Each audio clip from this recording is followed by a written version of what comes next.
I mean, this is a sport that's on the precipice of irrelevance. The games are taking over 3.5 hours. Playoff games are taking over 4 hours.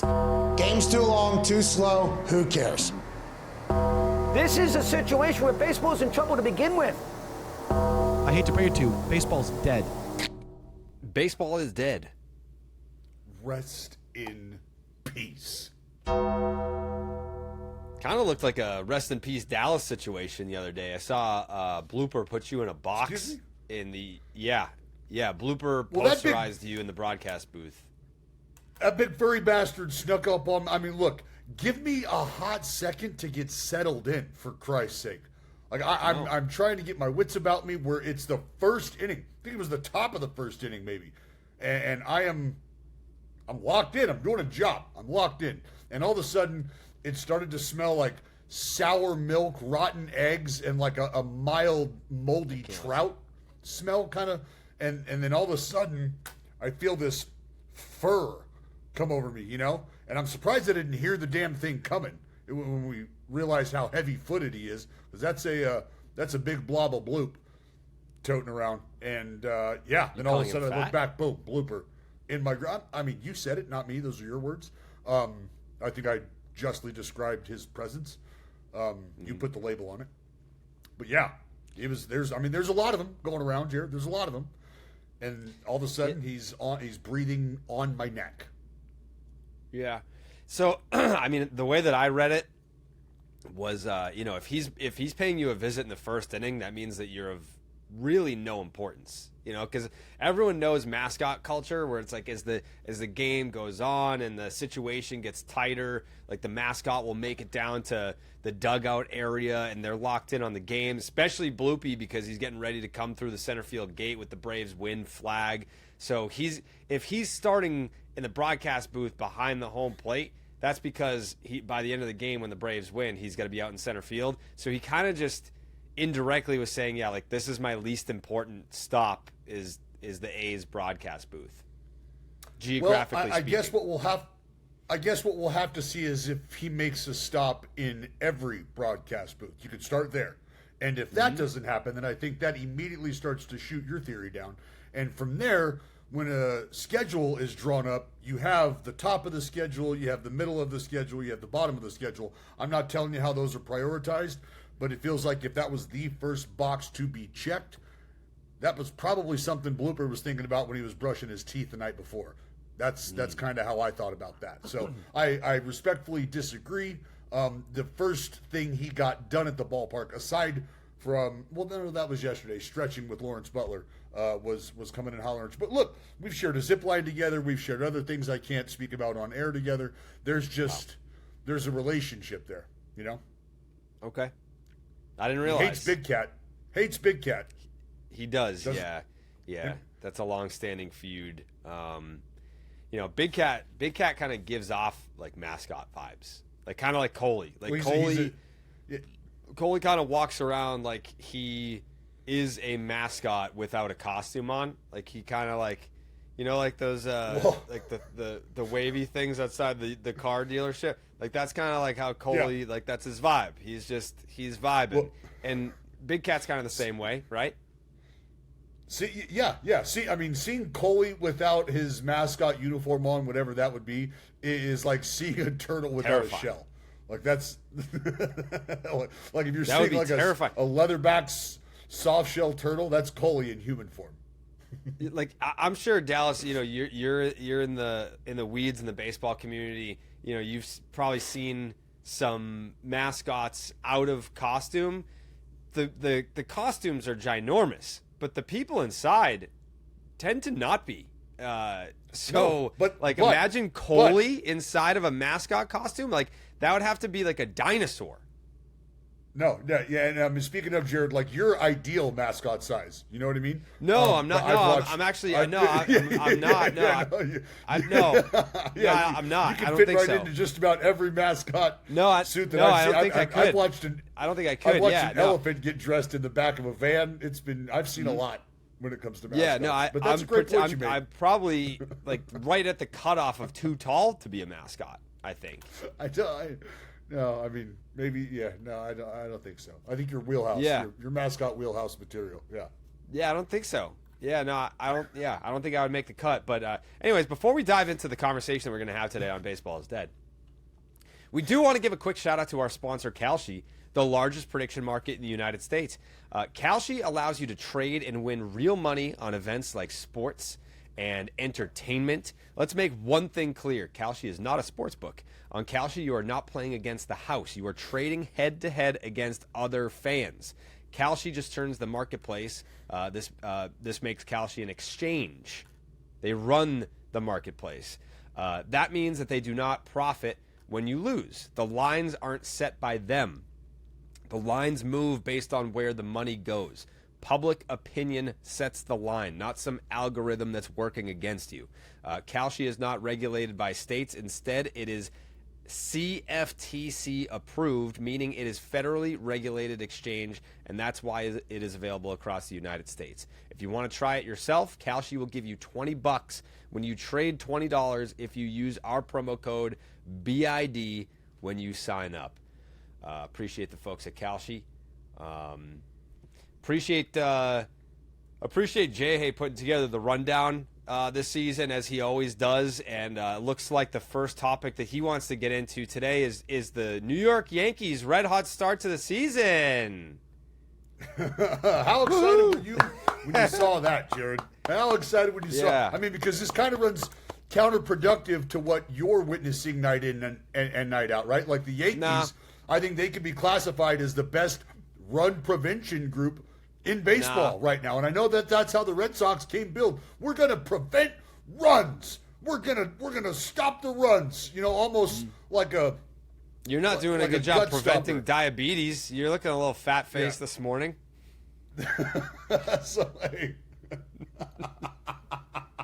So someone's a little bitter about the mascot situation. No, I'm not. It's all right, buddy. It's all right. We're gonna find a costume for you. You'll be okay. But the Yankees absolutely slicing and dicing, my dude.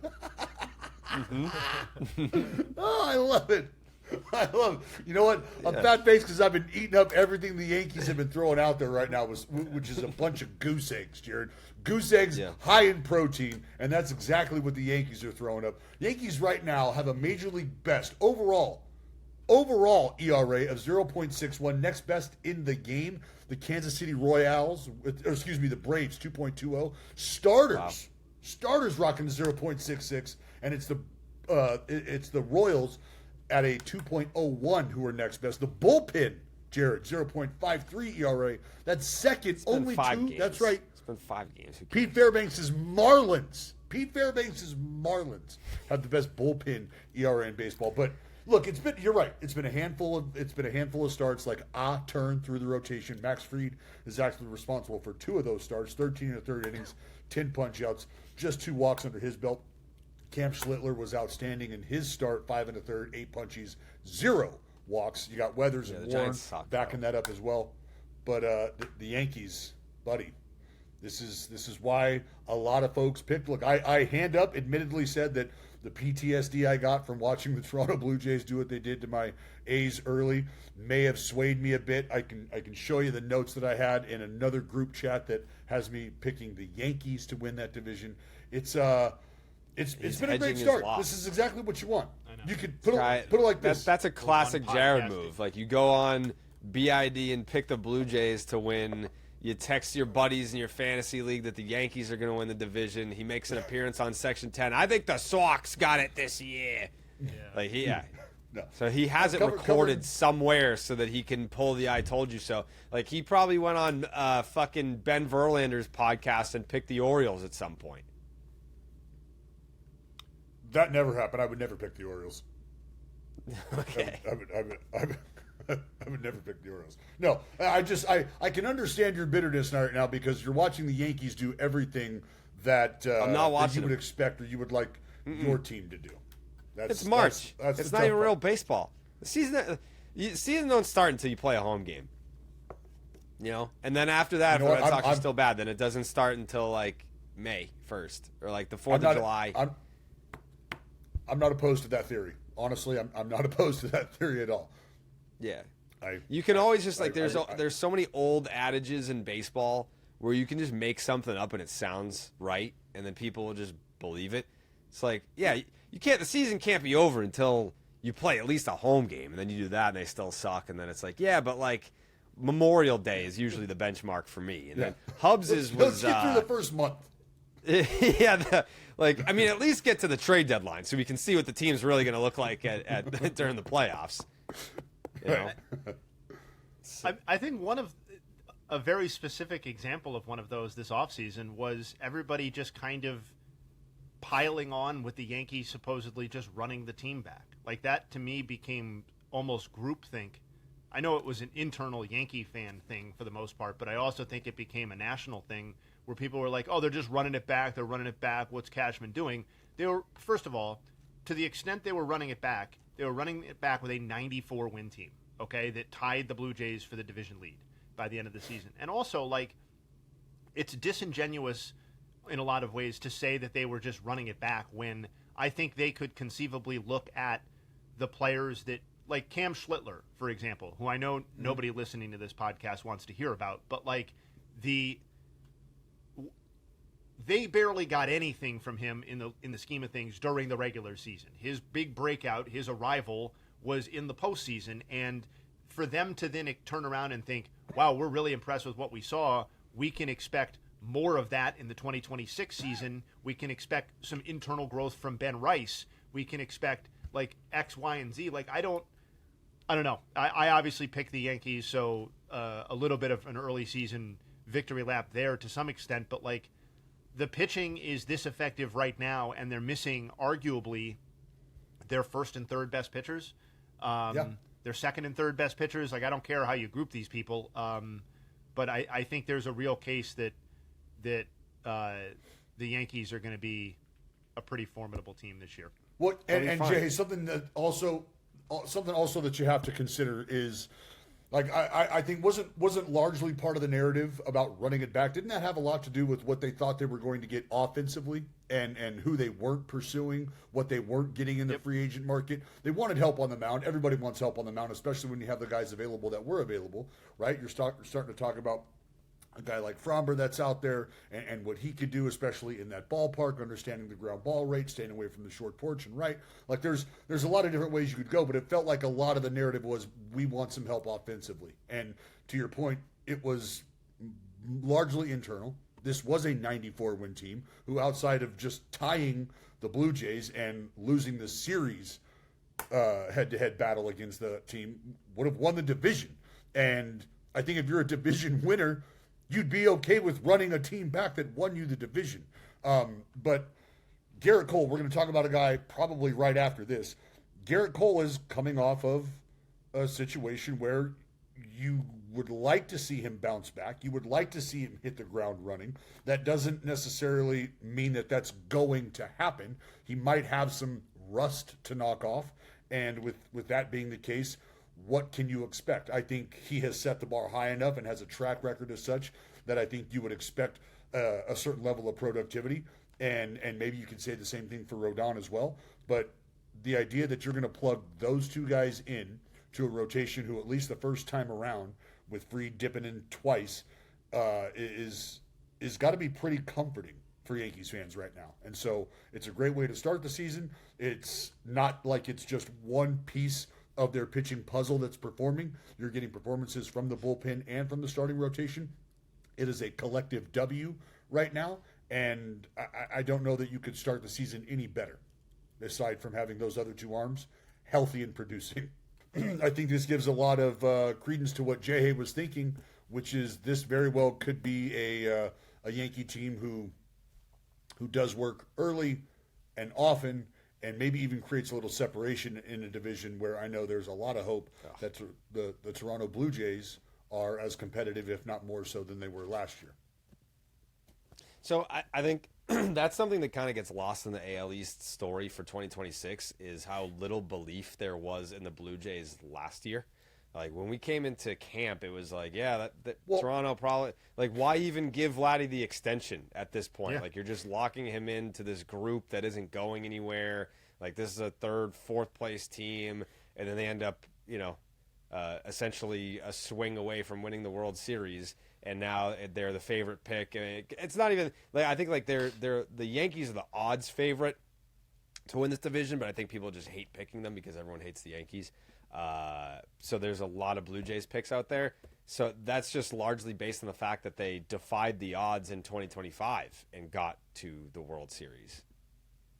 Well, I mean, think about it. All though. that Like, to say, is it- I'm leaving out my finishing point. The finishing point is all that to say, if the Yankees won the division, is that going to surprise me or anyone? No.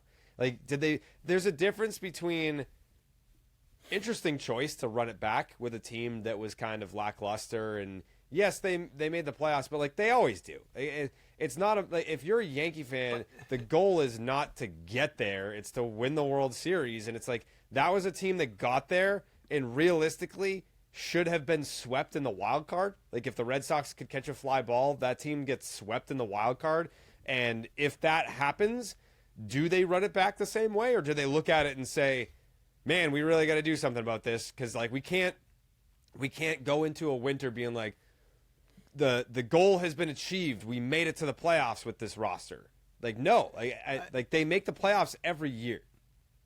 I understand. I understand what the actual standard for the Yankees is, but I'll also just say that like if it was any other team, if they lost like one of the 5 best pitchers in the sport, and then still proceeded to win 94 games and make the playoffs and win a round in the postseason, I think the narrative would be much, much different about what that team looked like the next season, the relative amount of momentum that they would have in that. And it's because it's the Yankees, I think that, I don't know, to your point, people don't really want to engage in that, but I think this is, if the pitching comes back, I think it's a potentially loaded team because you know they're going to be aggressive leading up to the trade deadline, as they always are. They're the team that always adds, and they will again this season. And just I'm remember, also the looking Blue Jays, at it as like Dallas is on a little bit of delay, so you're gonna have to forgive us.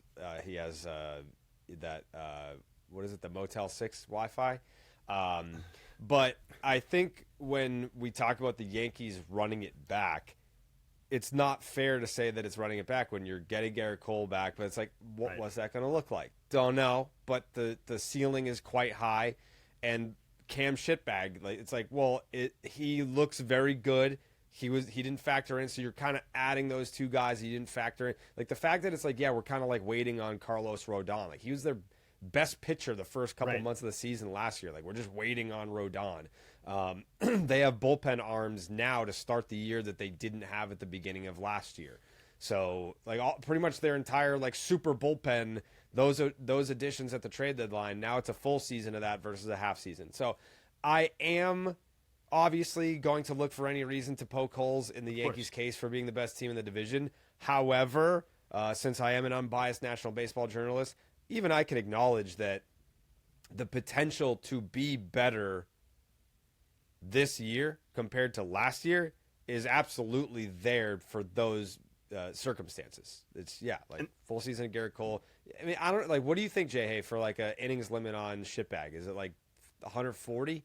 Like it's his first full season. I don't anticipate them running into like a usage issue with Cam Schlittler. Like so last year between big leagues, minors, so it was about Playoffs. About 100 innings. Yeah, about 100 innings last year, give or take. We'll just I think call it 100. 140 is probably a realistic expectation.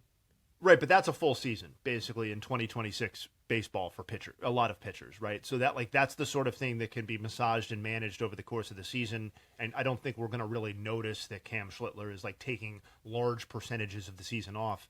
But like, you know, I guess the final thing I'll say on it is like we could be getting to a point if those people come back successfully where Rodon or Schlittler is their number 4 starter, and if that's the case, like.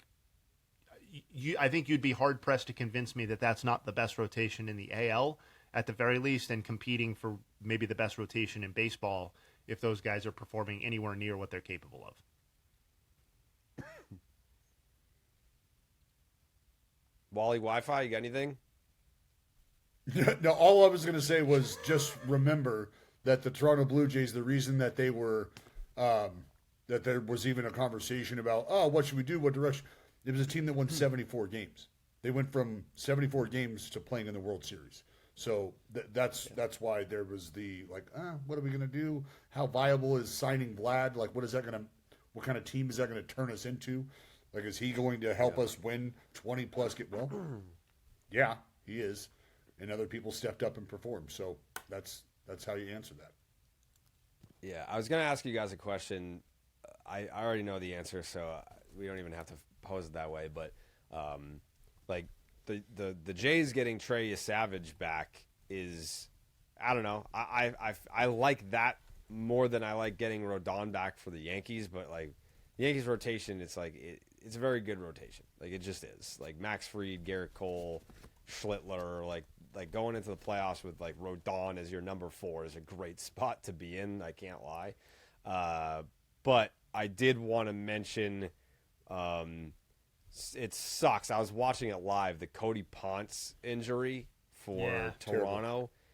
Terrible. I mean, I was literally I was sitting on the couch with Train, and we put on the Blue Jays game. And I was like, this dude right here, he's the fucking man. I was like, he's got this Star Wars leg sleeve. Like, he's the coolest guy. And then no more than 15 seconds later, that happens.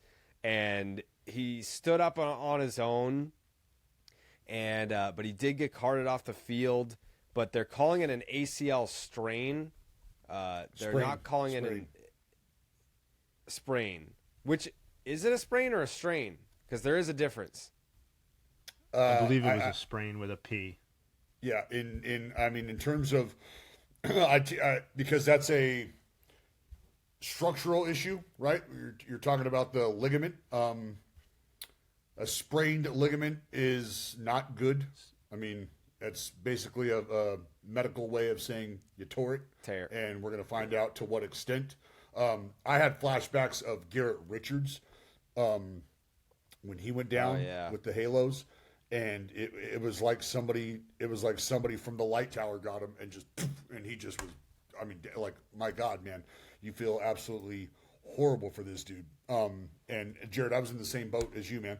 I was legitimately talking about everything that we discussed on the podcast, his story, the fact that he had put together the run that he did in Korea and had basically put together the best starting pitching season that Korea's seen. I mean, like, I was just lathering this dude up, and then it was like minutes later where my partner just flashed his phone over to me and was like, this guy? And I was like, no. Like, I was genuinely upset. I honestly was like removed from the game I was calling for like 2 minutes because I was like just thinking in my head, like, this could not be happening to a better dude right now. Like, just the idea, everything that he told us, right? Like, you get your number, he comes home from the walk, explaining to his wife, the number was hit, babe, this is what we're doing. Like, there's no reason to go back and forth. Like, everything galactically was falling in line, and everything was lined up, and now this. And I shot him a text, just like, let him know, like, look, dude, like, there's a reason that people go through things like this. You've already been tried and tested, and this is just going to make the comeback taste even sweeter. You've tasted what that is like before. Just get ready for it to taste even sweeter when we see you next. So I just hope he's keeping a positive mindset, which is not easy to do, especially in the early aftermath of something like this. But to your point about getting your Savage back, that's where I think what you saw from Max Scherzer is important, because I think that he is, I don't know if it's necessarily the linchpin for this rotation, but he is going to be somebody that is really going to matter, because you have an idea of what you could be expecting from the other guys that are in that group. But Max, the grizzled veteran, if he can do what he did, then I think he helps this rotation hold water until they are able to get a guy like Bieber back, and you can hopefully get some good production out of him. Like, it's just very quickly this became a brutal situation for the Blue Jays. Yeah, because, I mean, at this point, the Blue Jays need Savage back, whereas the Yankees getting Rodon back is going to just be a luxury. Let's take a quick pause from Baseball is Dead to talk about the folks at Shopify, which, by the way, we're still talking about Baseball is Dead at the end of the day because the Baseball is Dead merch store, baseballisdead.com, all the merch is run through Shopify. Shopify is the commerce platform behind millions of businesses around the world and 10% of all e-commerce in the United States, from household names like Baseball is Dead and Section 10 to brands just getting started. Get started yourself with your own design studio with hundreds of ready-to-use templates. Shopify helps you build a beautiful online store that matches your brand style. Accelerate your efficiency, whether you're uploading new products or trying to improve existing ones. Shopify is packed with helpful AI tools that write product descriptions, page headlines, and even enhance your product photography. Get the word out like you have a marketing team behind you. Easily create email and social media campaigns wherever your customers are scrolling. And best yet, Shopify is your commerce expert with world-class expertise in everything from managing inventory to international shipping to processing returns and beyond. What if people haven't heard about my brand? Well, Shopify helps you find customers with easy-to-run email and social media campaigns. And what if I get stuck? Well, Shopify is always around to share advice with their award-winning 24/7 customer support. Tackle all those important tasks in one place, from inventory to payments to analytics and more. No need to save multiple websites or try to figure out what platform is hosting the tool that you need. Everything is all in one place, making your life easier and your business operations smoother. And did I mention the iconic purple Shop Pay button that's used by millions of businesses around the world? It's why Shopify has the best converting checkout on the planet. It also helps you boost conversions, meaning less carts getting abandoned and more sales for you. It's time to turn those what ifs into cash money with Shopify today. Sign up for your $1 per month trial today at shopify.com/dead. Go to shopify.com/dead. That is shopify.com/dead. Before we get back to the show, I'd also like to say that this episode of Baseball is Dead is sponsored by the folks at BetterHelp. I know a lot of our listeners are online therapy attendees, and March also includes International Women's Day, a moment to celebrate women's strength and progress while also recognizing how much they carry every day between caring for others and managing unseen responsibilities. Their emotional well-being can easily be overlooked, and we want to remind women how much they matter and that therapy offers a space for them to take care of themselves in the way that they deserve. BetterHelp therapists work according to a strict code of conduct and are fully licensed in the United States. BetterHelp does the initial matching work for you so you can focus on your therapy goals, and a short questionnaire helps identify your needs and preferences. And their 12 plus years of experience an industry-leading match fulfillment rate means that they typically get it right the first time, and if you aren't happy with your match, you can switch to a different therapist at any time from their tailored recommendations. With over 30,000 therapists, BetterHelp is the world's largest online therapy platform, having served over 6 million people globally, and it works with an average rating of 4.9 out of 5 for a live session based on over 1.7 million client reviews. Your emotional well-being matters. Find support and feel lighter in therapy. Sign up right now and get 10% off at betterhelp.com/baseball. That's BetterHelp, HELP.com/baseball. Back to the show. Shohei did some Shohei shit last night. That's what he does. I feel like, is it like... It's the Shohei... Huh?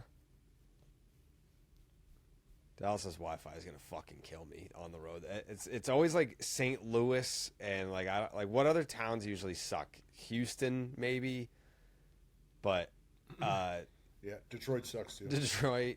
For Shohei Ohtani, is it?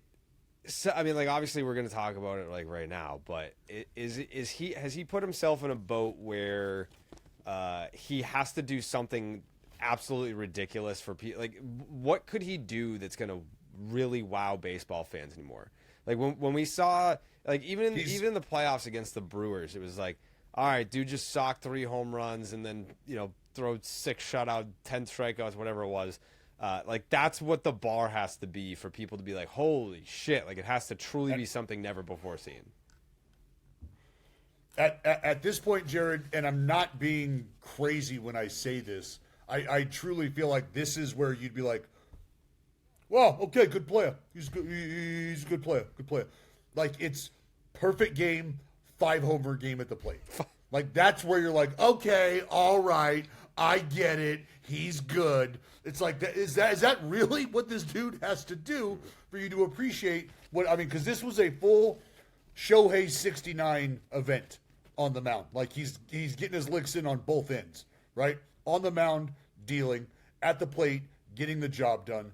And you're talking about a dude who, coming into the game, right, riding a 22 and a 2/3 innings scoreless streak since last August. That's the longest of his career. That's the longest in baseball. He had 2 walks, 1 knock at the plate. That extended the on-base streak to 36 games, longest in Major League Baseball. And like, what other context do you even have for this guy's performance? That's how I start to look at things, is when you have to start to drum up different contexts to just appreciate what he's doing, that should tell you how ridiculous the performances are. That should give you all the comfort you need in saying, okay, all right, this is the best player I've ever seen in my life. Like, never mind that your favorite player is telling you that this is the best player he's ever seen. Like, just disregard that if you want. The numbers tell you that you have never, ever seen a talent like this grace a baseball field, and there's a solid chance you never will again. It's a night in, night out, historic performance on some level. And that's just because he has set that bar as high as he has. And, I mean, I said it like it's almost like him now coming back after missing time on the mound and reminding people that he is capable of doing this, that's when you're going to appreciate it again. Because that's how quickly folks were almost irritated with the fact that he was being celebrated for being able to do what he does on both sides of the baseball. Like, okay, I'm so sick of hearing about it. I'm so sick of hearing about it. But if Yankee fans were to have Max Fried go out and do what he's done on the mound in his first 2 starts, and also go 3 for 5, go 2 for 5 with a couple homers in either one of those starts, you mean to tell me we're like, that's just the talk of it. That's all you're going to hear about. They're going to celebrate that dude every 5th day and every day in between because he's also the DH. And he's also, like, think about your best pitcher or one of your best pitchers. Pick your top 3 pitcher in your rotation, hitting 50 homers and stealing 50 bags. Or, like, seriously, come on. Yeah. Jayhay, you got any Shohei Nugs from last night? So his one of the things I'm looking forward to about Shohei in 2026 is just breaking down the pitch usage and the pitch results. And obviously he's only had 1 start, so there's only one thing to work with. But to me, there's something just crazy about the fact that we're talking about a guy who just casually got on base 3 times, as Dallas said, and dialed up a split-fingered fastball 15 times and generated a swing and miss rate north of 60% with the pitch. A 4-seamer that he threw 32 times, didn't allow a single hit off of, and was throwing 96.8 miles per hour. I feel like I never set the expectations high enough in a way, because I'm always like hedging my bets. I'm always like, oh, well, like I know he looked good when he pitched last year, but what's the fair expectation over a full season in 2026? And then he just comes out and, he looks like a Cy Young candidate in addition to obviously being the MVP candidate that he already is. So I think it's going to be interesting to see, like that splitter usage in 2026. He threw 15, like I said. He threw 35 all of last season. So I think that sort of stuff's going to be fun to track. Well, and you know what else that says too is that tells you that the elbow, the arm, everything feeling good. He's comfortable, and even though he'll probably tell you, and I understand that might not necessarily be the case at the maximum level, but the idea that he is comfortable enough to take that pitch for a spin to that degree lets you know that he's going to be settling in, hopefully sooner rather than later, and that becomes a very, very scary thought for the opposition.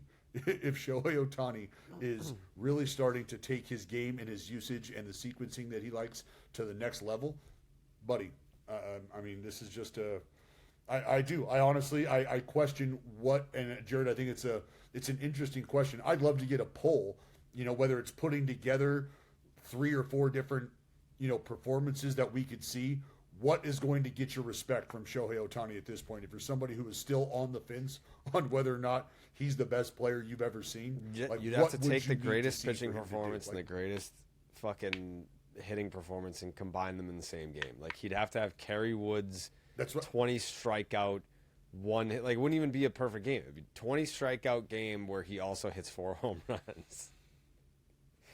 No walks. Yeah, well, that's the thing. 4 home runs. 4 home runs has been done. 4 home runs has been done. And people will be like, oh, yeah, but I mean, people have hit 4 home runs before. Like, that's not the first time we've seen that.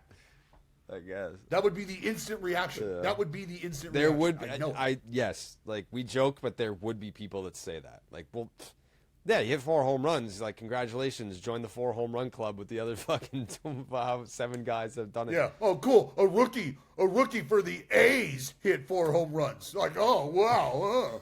Like, that's what that would sound like. I want Shohei to get good enough where some, bird brain columnist starts talking about how baseball's competition level has never been lower, and that's why Shohei takes advantage of the current thing. Like, somebody is going to come up with some sort of galaxy brain take because Shohei's getting too good for people to comprehend. 100 years from now, they might do that. Never mind the shit. 100 years from now, there's going to be some piece of shit podcaster that's like, they only threw 100 back then. Like, like, whoop-de-doo. Like, all right, yeah. Like, who couldn't hit 100 miles an hour? And like, in fucking in the year 3000, they're throwing fucking 156 mile an hour fastballs. That's what I was just gonna say. They're gonna drop some rando. Oh, Skylar McMurrayson is throwing 147. Like, even Skylar, calm down. Yeah, I mean, honestly, that's probably what it's gonna be. And you know what? Yeah, well, laughable they'd be right. Is what that'll be. They'd be right. They would be right. Laughable. Jayhay, on this Wednesday edition of Baseball is Dead, I feel like it's the perfect time of the year for some overreactions. Do you have any for us on this Wednesday? Yeah. Let's do some team-related overreactions. I'm excited for these first 2 here in particular. So let's do those first. Sure.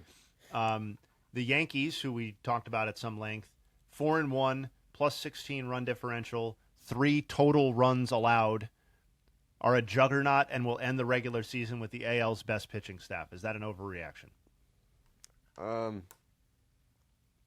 I think that all right. I think that they will have the best run differential in the American League, but it will be largely aided by their offense. I still think like the best pitching staff is going to end up being like Detroit or the Red Sox. Like, it's a tough first week for the Red Sox, but I would take their rotation over the Yankees. Dallas. I mean, Ed, you just forgot about the Brewers? I said the American. Well, I did say AL, but if you want to say not Brewers, sorry, Mariners. Yeah, no, I didn't forget Brewers about did them. Move to the National League some time ago. Yeah, I meant Mariners. That's my fault.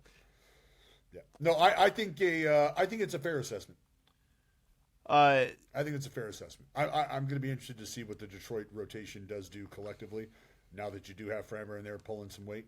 But yeah, I think it's a fair assessment. Jared, we'll start with you here. The Red Sox run prevention squad, 1-4, negative 13 run differential. We're calling it a flop already. Is that an overreaction? No, team sucks. They're not good at anything really. They can't hit. The pitching's been bad. They are dumb. They're not good at ABS. Like they'll challenge pitches.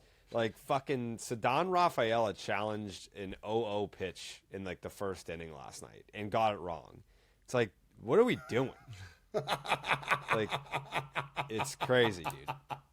We're a dumb team. We're a bad team. Oh man, that stings. Okay, Dallas, do you have that level of concern about Boston? I'd like to think old Boom Boom Bailey can get things together. It's maybe just a stumble out of the gate, but I do find it rather unfortunate that you put a large portion of your eggs in the defense, deep in the run prevention department, and that department is frankly faltering right now. But it's like I said, we are literally a turn through the rotation. One time. Yeah. That's it. One time. Things can be. I mean, if they go out and put together a run like the Yankees just had, we're back to sea level. Probably even in the bonus. That's exactly what happened. It's a little early. That's exactly what happened last year. They started 1-4. They're 1-4. And then I believe it took until that second Garrett Crochet start that I think they won like 5 straight or something like that. And Garrett Crochet goes tonight. So we'll see. We'll see what happens. Rapid fire on the last 3 because I know DB's got to run here. The White Sox. DB run. He hasn't done that since his playing days. You see how top heavy he is now?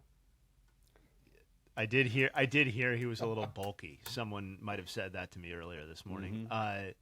White Sox 1-4, and they have an MLB worst -21 run differential. Are actually worse, not better, than last season. Is that an overreaction? Murakami. No. I asked about the team. Murakami. I said the team. No. Well, Murakami. He's the shit. Murakami. No, and maybe the White Sox are shittier than they were last year. But Murakami. Hold on. We can't. Let's not just blow by that, though, because people were talking some pretty sexy stuff about what the White Sox might become this year, the big step forward they were going to take. Not saying it can't happen, but they were two teams in the league in the AL had worse run differentials than the White Sox last year. So they weren't even the worst team in the AL. Let me see. I mean, look, what is giving you the excitement that they're going to be significantly better? That's what I said. That's what I year? said. I'm taking out a grievance with this question. I didn't buy the hype. Okay. Well, I'm not buying the hype either. All right. Murakami is fun, though. I'm checking his box score literally every day. On March 22nd, Yeah, absolutely. I know this is Dallas's like barometer for all of his baseball takes, and this is where he gets all his takes from. On March 22nd, Ben Verlander tweeted, I'm going to say something crazy. I'm excited to watch the Chicago White Sox and the Pittsburgh Pirates this season. Damn, dude. Well, half crazy. I mean, I put it this way. I was with him. I still stand by that take because I think I can say that I'm excited to watch the White Sox this year, knowing that they suck and are going to suck, but because of Murakami. Like when he comes up, I'm like, I could be 10 seconds away from watching a 460-foot tank right now. So you're not excited about watching the White Sox? Well, to watch Murakami, I have to watch the White Sox. Murakami's doing. Well, you pop in every 9 batters. No, you don't. Yeah. No, you don't. Yes, I do. No, you do. Exactly. There's a lot of White Sox fans that are probably checking in on Murakami. And I think it's great that the support from overseas is echoing the sentiment of what a lot of White Sox fans are feeling as well, which is, hey, look, we are fans of the White Sox. We're watching Murakami. He has allowed us to digest some of the worst seasons of baseball that we have been subjected to, and the same will ring for the Southsiders. Buddy, I'm checking in every half hour, every 45 maybe to see if Murakami's hitting. If he is, outstanding. I'm locking in for the AB, and then I'm changing the channel. Then I'm watching Little House on the Prairie reruns because I'm not going to do that to myself mentally. I like the White That's okay, Sox. but you're watching Murakami. No, I like the White Sox. I'm going to buy a White Sox jersey for myself. The better pair of socks, Jayhay, white or red this year? Oh, red by so many games. The Marlins are 4-1. They can threaten for a postseason spot this year. Pete Fairbanks Marlins. Yeah, that's right. Mm-hmm. That crazy-eyed psycho. Is that an overreaction? Wasn't that a Family Feud question where it's like, of these shitty teams, which one has the best chance of making the playoffs? And I believe I picked the Marlins. Yeah. So do you right now, Jared? Do you have the balls? Do you have the balls to swap out one of your NL wildcard picks right now? Right now is your opportunity. Right now, do you have the balls to swap out one of your NL wildcard picks for the Miami Marlins, for Pete Fairbanks' Miami Marlins? Do you have the balls? You know, Come on, put your money where your mascot mouth is. I'm not a mascot. B, what if I just swapped him out for the fucking division title, Dallas? You know, like what if I just bypass the wild card and go straight to the top of the mountain? Huh? I would tell Ellen to quickly admit you, because I'd like to talk to you for the rest of the season, but you're starting to show signs of fissuring and cracking mentally. Mm-hmm. That would be an absolute psychotic move. Let me tease this for all the folks. Maybe this is like a pie in the sky. Maybe. Like maybe it's this year. Maybe it's some year. Maybe. But there might be a reason for us to warm up to the Marlins, Dallas. You don't even know what I'm talking about, which is the best part. I'm going to tell you once we're off the air. I told Mikey last night, and it's something. It could be something. So I'm going to tell you. I'm going to tell you when we get off the air, and I think you're going to change your tone on the Miami Marlins. No, I think my tone is probably going to stay where it's at. Okay. Yeah. I'm just saying as an org. I think I'm going to hold that tone. As an org. Oh, okay. Well, sure. Like, you're going to need redirection, but I gave you the opportunity right now to put him in your NL wildcard selection pool right now. Yeah, I won't do it. And you bitched out. No, I just like don't. the baby No, back I just don't bitch you think. are. I just don't think that's. It's not the time. It's not the time. I appreciate the offer. I do, because it's not often that you give me the chance to amend some of my takes, which it's completely unfair. Like I think I allow both of you to amend takes. I don't think this might be the first time that you've ever actually asked if I wanted to amend a take. But that's not true.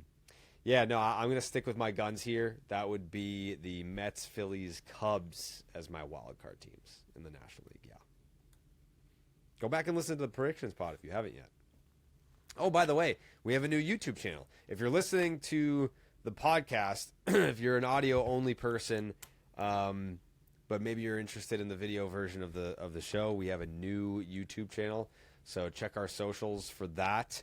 Subscribe. I mean, like, that's the thing, is that, like, the folks will find it. Like, people still found the first episode on the channel. It wasn't like we were posting to nobody, so that was encouraging. But yeah, we're going to build up the BID YouTube channel. There will be content outside of just the podcast that will live on the YouTube channel. And we're working through some things on the stream side where I believe, so I didn't know this, I believe there's capability to take the BID and Section 10 YouTube and stream at the same time, so we can combine it. And yeah, so we're learning as we go, but I'm excited about where we're at and where we're going to be for this year as far as content is concerned. Combining streams like in third grade. Yeah, love that. Like a trough. Ghostbusters. Yeah. Dallas, how much do you tip the guy that takes your bags to the car because they're too heavy for you? The bags to the bus. Anywhere from, depending on if it's the same individual, probably anywhere from $25 to $50. You know their names, or do you just call them brother? If it's the same person, you get to know their name, because typically you get to know their I'm name. not saying that they like they section off part of their staff to service the team or teams, but yeah, like I've had times where the same person who brought the bag up was the same person who's bringing food, and yada yada yada. Yeah, you do. Got it. Speaking of the Marlins, what a jump scare, I guess. I don't know what else. Like, it was I was taken aback to see like the notification like twice last night, that Jose Fernandez hit a home run, because as we all know, I've shared this many times, big Jose Fernandez fan, and then we have a Jose Fernandez for the D-backs who in his major league debut has debuted with a 2-homer game, and that has happened 7 times, Jayhay, in the history of the game. Yep. So it's not impressive. Yeah, he was 8. Yeah, it's been done, right? I mean, Chase Delauder did it earlier this year. Whatever. You know, Yeah. cool. Do we have any Jose Fernandez nugs, Jayhay? No, it's absolutely. Go ahead, Dave, first. Dallas is like he's like the Middle East correspondent, where like Dallas, what do you got on that? Yeah, so he's the 8th player. Yeah, I'm not gonna yeah. Yep. Go ahead. Thank Go you. ahead. No, Yep, please. Jose Fernandez is the 8th player in MLB history with 2 homers in his first regular season game, joining some man named Charlie Riley in 1889. Chucky Rye. Bob Neiman in 1951, Bert Campaneris in 64, Mark Quinn in 1999, J.P. Arancibia in 2010, Trevor Story. I remember that. Obviously, you're familiar. In 2016, and earlier this season, Chase Delauder for the Guardians. Yeah, like Trevor Story hit like 5 home runs in his first 3 big league games or something crazy like that. I remember he just went off. I remember blogging. Yeah, we had a week full of Story puns Yeah. shoved down our throat for that. Yeah, I do recall that. Yeah, very unimpressive list to belong to, it sounds like. So, like, usually, like, you hear a list and you're like, damn, like, Mickey Mantle, Stan the Man, Albert Pujols, Jimmy Fox. Like, this guy is destined for greatness. But it's like, you know, J.P. Arancibia and Chuck Riley. Still cool, though. Still cool to hit 2 home runs in your big league debut. But, you know, it does take a little bit of the fizzle out of it for me when, you know, you do the list of like, oh, he belongs to this list, and it's like, cool. Your mic is unplugged, Jayhay. We need to get Jayhay a mic stand. So we're gonna get the BID Patreon going at some point, and with that money, we are gonna get Jayhay a microphone stand. You can hear me now, right? Yep. We're gonna get a microphone stand so that the microphone is like right here, and he doesn't have to touch it. That way, it doesn't come unplugged. That way, it's not this is here. Like we're gonna Patreon.com/baseball is dead. It's not out yet, but when we drop it, just know that's where your money's going. Mic stand. Well, this is what's going to happen, Jared. Is he's going to set the mic up? It's going to be. Is this a good angle right here? We're going to go. Yeah, and he's going to go. Okay, great. So, yeah, I just want to be great. Yeah. Hot nugs. Yeah. Dallas, you got to get the fuck out of here. Again, if you. I got to go. Yeah. Go A's, and let's go Nick Kurtz, my AL MVP pick. Yeah. Oh, hey, did you see who hit a homer last night? Shea Bangaliers. He's got 4 to start the year. Oh, yeah. Just want to throw that out there. Yeah. Yep. All right. Have yourselves a good one, boys. See ya. A's take the series today here in Atlanta. We'll see Yeah, you. good luck. I'm down. Good luck with that. Yeah. A's Braves. What a series, man. You want to talk about good, clean baseball. That's a hell of a series. 2 potential playoff teams, some people are saying. Not me. Yeah, I didn't say that. I don't have Yeah. either of those teams. Neither have I. Yeah. One last commercial break here as we talk to you about Mack Weldon. It's where my entire wardrobe comes from. Put away the heavy layers. It's time for breathable, durable clothes that move with you and can keep up with you. Anything that you put on the spring calendar. Mack Weldon has updated closet staples like trench twill chinos that will go with everything and button-ups that keep you looking sharp from morning coffee to dinner dates. Discover upgraded basics, fresh styles, and more at MackWeldon.com and get 20% off your first order of $125 or more with the promo code Jared. That's Jared. If you see me out and about, you see me at Fenway, I've got the bomber jackets, I have the chinos, a bunch of button-up t-shirts. My whole what is it? What jacket am I thinking of, Bones? It's not the bomber jacket. It's like a suit jacket, but it's not. It's like, you know how the people on ESPN. Yeah, blazer. Thank you. Yes, the blazer. Yes. Mack Weldon balances classic pieces with updated details to keep you looking sharp. Not flashy, just classy, always in style, and made from the world's most comfortable performance materials. Easy to style and versatile looks so that you don't have to think about. Mack Weldon is effortless by design. Crazy comfortable, but elevated sweatpants, shorts, sweatshirts, even blazers. If you're lucky enough to grab one while they're in stock, I was one of the lucky ones. It looks like a blazer. It feels like a sweatshirt. Super comfortable.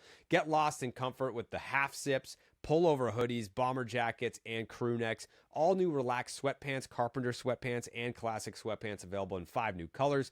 Mack Weldon clothes are designed to fit your style and the demands of modern life. They look like regular clothes, but they feel like the latest in modern comfort. For over 10 years, Mack Weldon has designed timeless, innovative menswear to help you move through the day with confidence, even if you're just hanging out in your underwear. Get moving with Mack Weldon. Comfortable anywhere. Go to MackWeldon.com and get 20% off your first order of $125 or more with the promo code Jared. That's Jared. MackWeldon.com, promo code Jared. MackWeldon.com, promo code Jared. And then last but not least, Dallas, when hair starts thinning, it's not just your hair that takes a hit. It can change how you feel day in, day out. Hims makes it simple to take control of hair regrowth with personalized care that fits your life. You know that moment when you catch your reflection and you notice your hairline creeping back? Hims makes it simple to actually do something about it. There's a lot of noise out there about hair loss. 10-in-1 shampoos, random advice, expensive clinic visits. Hims cuts through all of it with real trusted treatments and 100% online process. You've got better things to do than to sit in a doctor's office talking about your hairline. That's why Hims offers access to expert-backed hair loss treatments entirely online. Hair loss doesn't fix itself, and the earlier you act, the better. Hims makes starting simple with a 100% online process and personalized treatment plans delivered straight to you. Hims offers convenient access to a range of prescription hair loss treatments with ingredients that work, like chews, oral medications, serums, and sprays. Doctor-trusted ingredients like finasteride and minoxidil can stop further hair loss and regrow hair in as little as 3 to 6 months. You shouldn't have to go out of your way to feel like yourself. Hims brings expert care straight to you with 100% online access to personalized treatment plans that put your goals first. Find the right hair regrowth treatment for you with flexible subscription options, access to 24/7 provider support, and once-a-day treatment options that fit your daily routine. Think of Hims as your digital treatments front door that gets you back to your old self with simple 100% online access to trusted for real health concerns all in one place. For simple online access to personalized and affordable care for hair loss, ED, weight loss, and more, visit hims.com/BID. That's hims.com/BID for your free online visit. hims.com/BID. Back to the show. Before we really dive into any other news and notes, I did want to say about CB Bucknor. Yeah. I'm not joking. I do think that there's a chance. Is there going to be Kalshi? Is there going to be a Kalshi market on CB Bucknor retiring before the season ends? Because I think that's in play. A man can only take so much of a public humiliation ritual before you're like, I've made my living. I don't know how old he is. How old do you think CB Bucknor is? Do you think he's north? He's probably late 50s, early 60s, maybe? I was gonna say early 60s. Let's see what he is. He's got to be at the finish line at this point. He's 63 years old. 63, and it's all right, I don't need to be every game that I umpire home plate, I'm gonna be the story every time. All right, it's been a great run, but I'm hanging it up. I'm taking it to the house. So a couple things. I certainly understand that perspective. What is probably frustrating for him is that if he retires now, it's not he's retiring because he's old.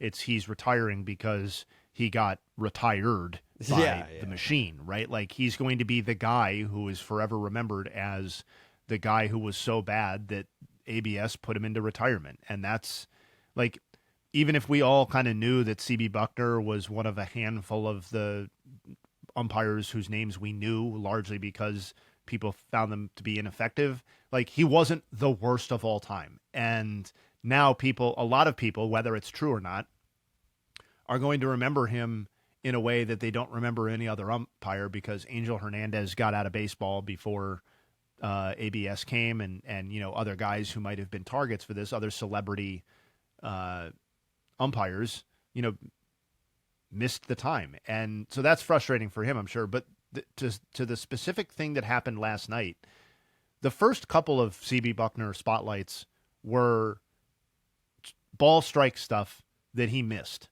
And I think there is a level of understanding that I can come up with on missing calls that are fractions of inches away, especially in the new system, etc. What last night's happened is that he seemed to see something that didn't happen. And he either saw something that didn't happen, or he wasn't watching the base that he then made a call on. And so I don't like that. To me, is a guy who's maybe so far inside his own head that he's now seeing like ghosts in a way. And that would be more troubling, whether you're CB Bucknor himself or somebody who is thinking he should maybe step aside. That sort of blown call leaves me a little bit more befuddled than, even missing 4 or 5 ball strike calls in a game. Yeah. You know what I'm saying though? I do. I do. And, I've even gotten players reaching out because of, so specifically the Red Sox CB Bucknor game. This was not a player on the Red Sox, but a player in the league, an active player, said just sucks how sometimes it just sucks somehow that umps can't get fired no matter how bad they are at their job. Hopefully with ABS now he gets so fed up at getting 10 challenges a game he retires. So it's not a foreign sentiment. Players are thinking the same thing, being it's got to get to a point where as a man you're just like, this game has passed me by, or this game has gotten to a place where I know that I don't want to be someone that stands out for the wrong reasons. If truth serum, if he would say that he wishes he would have retired before the season started. Yeah. Yeah, and honestly, the fact that we never got Angel Hernandez in the ABS era is the true loss here. The true tragedy. Yeah. Think of what could have been. I also think about the Eric Gregg performance in the 97 NLCS with Livan Hernandez, and just think the whole game would have been overturned. It's just, it's like a farcical event with the idea of ABS, because those pitches were a foot outside. It looks like AI out of the zone. Not only were the pitches in the other batter's box, but just how animated the strike 3 calls are. He's pumped to punch guys. He's having a great time, dude. Yeah. Yeah. He's having a really good time missing the zone by feet. Yes. And the Braves hitters, I haven't watched the full game in a long time. But even the highlight rip of the strikeouts, you see a give up in the Braves batters. They're just there's nothing that can be done about this. If you're going to call these pitches strikes, we are going to lose the game, and you're going to lose us the NLCS. And that's just what it is. I wonder if this is before social media. This is before texting, the smartphone. Has that game ever been investigated? There's no way to know now, and it just reeks of being paid off, kind of, not by the team, but by the mob or something. It really does. To your point about where we're at with umpiring and ball strike calls at this point, it does feel like you're watching baseball, but not really, right? Yeah. Because it's what? This is just how it was. It was just like this. A season was just taken away from a team because some guy was just went fucking crazy on the strike zone.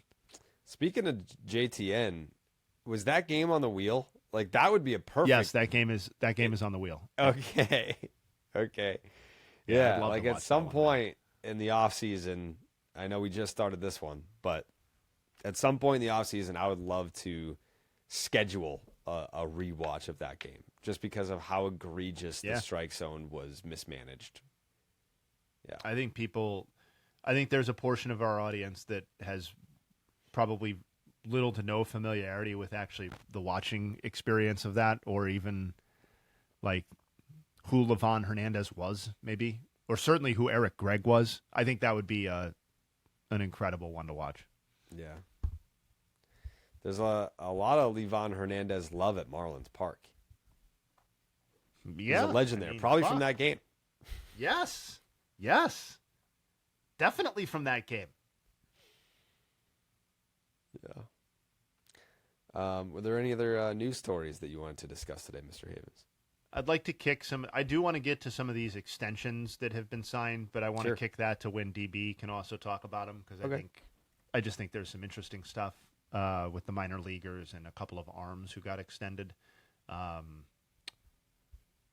Other than that, no, I don't really think there was anything else. I mean, I think I'll just note quickly that I don't have any Nugs on it necessarily. I have Nugs at the end, but I think Andrew Painter start last night for the Phillies was pretty significant, because I at least have talked at some length about the deterioration of their, starting rotation from, basically being world class to, something a little bit closer to the rest of the league, and while still being, incredibly dynamic at the top. And if Andrew Painter is actually here and has arrived on some level, I think a lot of those concerns don't go away, because he's a young pitcher and there will be obviously quantity concerns at some point. But if he's here and contributing in a way that looks anything like what it did last night, I think that's a huge development. One of the biggest developments in the National League so far, given kind of where his stock had sort of plateaued or even kind of regressed a little bit, backed up over the last couple of seasons. So I'm interested to see how future starts go. But, I think Taijuan Walker is basically cashed. So if Painter's able to step in, I think that's a pretty big thing. So just something I wanted to at least mention.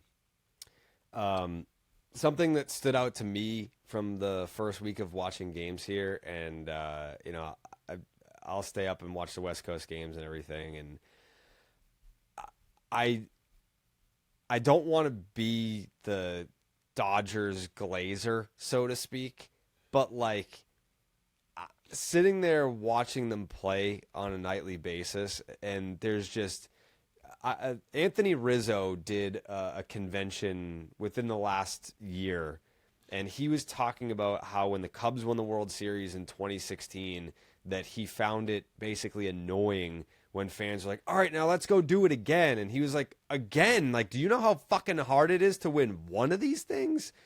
And the Dodgers not only, because when some of those Cardinal teams, like that won in 2006, like they won it with like an 83 win team. Like they went to the World Series with a 105 win team and lost. And, like they had good teams, they had bad teams, but they got to the playoffs. They won some, they lost some. The Dodgers, they just fucking kick everybody's ass all season long, and they can put their feet up in September, and then they can flip the switch. Like the amount of things that impress me in turn, like I get it. They have all the fucking talent. They spend the most money. I get it. Like it makes it so much easier to do when you have all the best players. Yes, but from a human element, they run it back with a lot of the same guys, and players will tell you, like when you have a deep playoff run, your competition that didn't make the postseason, like they already have a month head start on their offseason workouts to prepare for the next season. Whereas like you're out there grinding every single night and exerting your effort, and there's wear and tear on the body. There's more pitches being thrown by your starters and your bullpen. But it's like they don't have regular season lulls. They still kick everyone's ass, win the division by 30 games. They still go into the playoffs, and sure, like it's not like they run the table come the postseason. Like it's been challenging at times in certain series, but it's like, the fuck do you expect there? They still ultimately win the World Series, and then there's no World Series hangover. They're 4-1 to start the year, and that's with wear and tear. Not even like you have they've won back-to-back World Series titles. So there's no back-to-back World Series hangover, and that's again the fullest extent of a playoff run that you can possibly have, and then they just fucking roll right into the season, and they're like, yeah, we're the Dodgers. We do what we do. It's crazy. It's crazy. It does feel like they've figured out that the way to combat that kind of malaise that you're talking about, or that like, yo, we just climbed the mountain, you want me to climb it again, has basically been to be like, here is a dynamic injection of talent each offseason. Like here's energy, here's new players, and like again, that's easy to say, pay the money, but like the Cubs didn't really do that, right? The Dodgers have done that, and you know, after the first title, it was Snell, it was Tanner Scott, right? It was like the Roki pursuit. This offseason, it was obviously Kyle Tucker, Edwin Diaz, and like it's funny you brought this up, because when I was thinking about the Dodgers and like I was trying to come up with a way to not take them for the World Series, and I was like, oh man, like, you know, outside of Shohei, maybe like this is the year where their offense starts to show, you know, some like legitimate age-related concerns, like Mookie, Freeman, Teoscar, Muncy, like those guys are all older type players, and you know, I'm trying to come up with an excuse, right?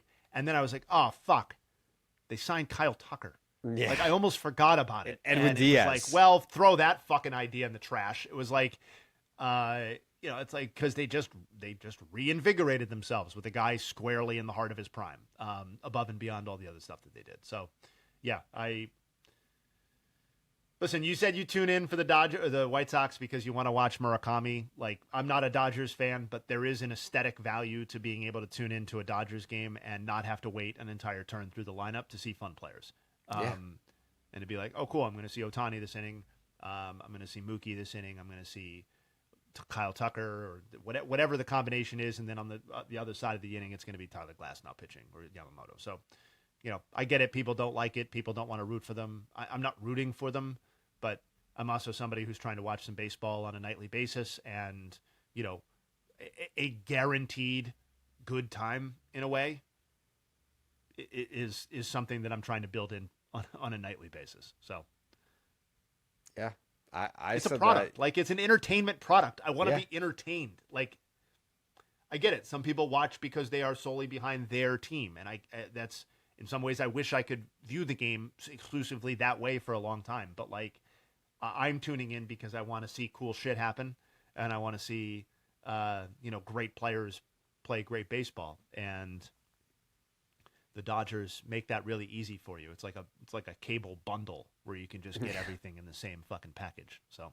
yeah, like I just like it as a come down where I watch the Red Sox, they piss me off, they lose, they make a bunch of mistakes, they look like shit, they get their asses kicked, and then I'm like, all right, well, now I can like watch the Dodgers, and like I don't care if they win or lose, but like I get to watch players where, like Mookie, Shohei, Freddie, Tucker. It's like, all right, yeah, like these are all the guys that I used to have to like skip around channels to see their at bats, and now they're all on the same team.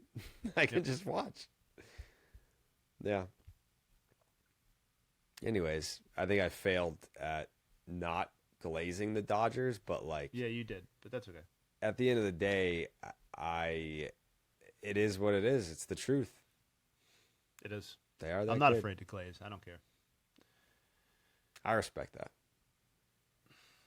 Do you have any nugs for us today, Justin Havens?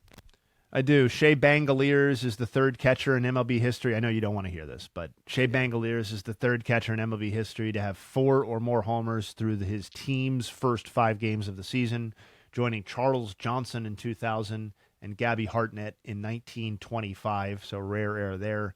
The Marlins, aforementioned, 4-1 for the 6th time in franchise history and the first time since 2020. In the previous 5 instances, the Marlins advanced to the postseason twice and won the World Series in one of those years. So not necessarily predictive of anything, but good to see the Marlins come out the gates a little relevant, I guess. I hate to do this to you. I did tag you in the post, though, so if you want to see it on Twitter. Yeah. Okay. Yeah, I just want to make sure you did see that. Largest drops in postseason odds. AL teams start of the season to today. It's the Red Sox at minus 13.3%. They've dropped from about 61% to 48%. And the Athletics, 21.4% to 11.6%. So tough times for this podcast in particular. I'm not listing the Guardians because the Guardians' percentage was already pretty low and hasn't changed. So largest gains in postseason odds, AL teams start of the season to today. That would belong to the Blue Jays at 14%, 53% to 67%. The Rangers and the Astros are the 3 biggest gainers. So significant, probably not, but maybe something to note. Bubba Chandler, one of the Rookie of the Year favorites. He had a interesting start last night. He allowed 0 hits, he allowed 0 earned runs, and he issued 6 walks. Instances of starts like that since 2020. Bubba Chandler last night, Jack Flaherty in 2023, and Framber Valdez in 2021. That feels like at least the older 2 players are definitely the type of people who would put up that sort of start. O'Neal Cruz, he's the ultra specific. He's the second Pirates center fielder to have a game with 2 or more homers out of the number 8 spot in the batting order, joining Tyke Redman. It's a name I hadn't thought about in a while. June 17th, 2004. It was mentioned earlier that Giancarlo Stanton, exactly 2 hits now. 5 straight games, he's had exactly 2 hits. Not 2 or more, exactly 2 hits. The last 15 years in a single season, the Yankees to do that. Stanton himself in 2021, Carlos Beltran in 2014, and Robinson Cano in 2012. And then this is sort of a nug and more of just kind of a trivia note. We are 5 games into the season for most teams, and we have no winless teams and no unbeaten teams 5 games in. So not sure that that's predictive of parity, but it is, I think, an interesting little trivia note that start the season on an embarrassing schneid or impressive win streak. And those are the Nugs. Thank you, Jayhay. My final thought is the Red Sox got James Tibbs III as an outfield prospect in the Rafael Devers trade. And wouldn't you know it, he is crushing it to start the year. He's in .563 with a 2026 OPS to start the year in AAA. Unfortunately, Jayhay, your mic is unplugged again. Unfortunately, he is doing that for the Dodgers because the Red Sox traded him for Dustin May. Dustin May. Dustin May, what was his first start like for the Red Sox this season? Well, see, he's not on the team anymore. Yeah. So they traded this guy for a rental. Correct. A bad rental. Okay, that's not a big deal though, because I'm sure he was like part of the playoff push, right? He was detrimental to the Red Sox getting to the playoffs, and by the time he was done with his tenure, he had been demoted to the bullpen. Yeah, I'm looking at it. I'm pulling it up now, and I'm seeing that he was actually below replacement level for the Red Sox. Very bad, yeah. So they traded this Tibbs guy, for a guy who actively hurt your pursuit. Correct. And then walked, and is now on the Cardinals. Yep. All right. Well, we'll keep track on this James Tibbs III gentleman all season long here on Baseball is Dead. Yeah, I mean, he's probably going to end up in another organization at some point. Obviously, I don't know if it's obvious, but I mean, it's the Dodgers. I feel like it's going to be hard to break that outfield. The bar is high. Yeah. At least 2 of those 3 positions are filled pretty long term. Yeah. Yes, but what's I mean, Teoscar's deal, yeah, I guess it's got a full other year on it. Yeah. All right, we'll revisit possible future destinations for James Tibbs. Maybe the Red Sox. We'd love to have him. That would be cool to bring him back home. Agreed. All right. Baseball is Dead will return tomorrow, Thursday, for the third episode as promised during the week. The Baseball is Dead merch is on baseballisdead.com. We've got 5 pieces in that merch drop. I don't know when we're gonna do the second one, but probably reasonably soon, because there's a lot of stuff I want to get to. People were asking, like, there's a zip up hoodie in the first drop. We're gonna do like regular hoodies and hats. We'll probably do a drop that has 3 different hats in it. We'll probably do like a hat headlined drop that has like a couple other items in it. So very excited about that. And JTN hopefully will return next week. Yeah. Anyways, we'll see you tomorrow. We go.